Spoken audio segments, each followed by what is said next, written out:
Okay, we're all probably used to putting horse manure and other forms of organic matter onto our crops to improve the soil and nutrients and so on. One alternative to that is something called green manure, and there are lots of varieties of green manure that you can use.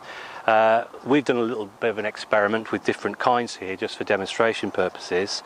The idea behind a green manure is that it can keep pests down. It can block weeds, and it can give the soil an extra boost in terms of nitrogen, which is often very good for the soil. And it also then can create a good texture to the soil if you dig it in. So what we've got here are 6 different varieties of green manure. All of these you can sow really from March through to September, some even up to October. There are winter green manures such as field beans, which you actually sow probably in the autumn and then dig in the following year. But with these we sowed them probably in July, and now they've grown quite well.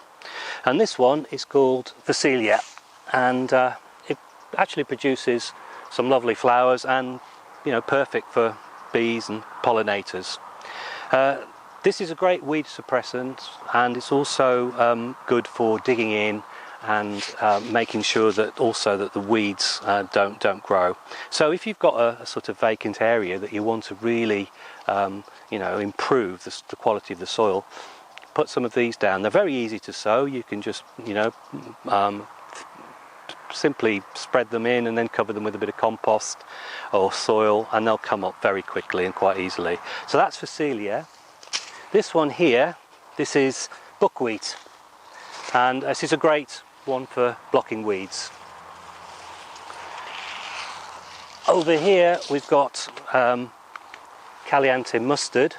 Now this is quite an interesting one because it's a biofumigant, which means that it actually releases gases into the soil that can protect against disease and pests. So it is really quite a good one for keeping the pest population down. If you're looking for something a little bit prettier, this is crimson clover. Fortunately it hasn't flowered yet, but it produces lovely red flowers. And again, this is great for blocking weeds, and it also is what's called a nitrogen fixer. So it actually fixes nitrogen in the soil, which is really good for improving the quality of your soil. This is fenugreek. What you can do is cut it down when it's grown so far and then dig it in.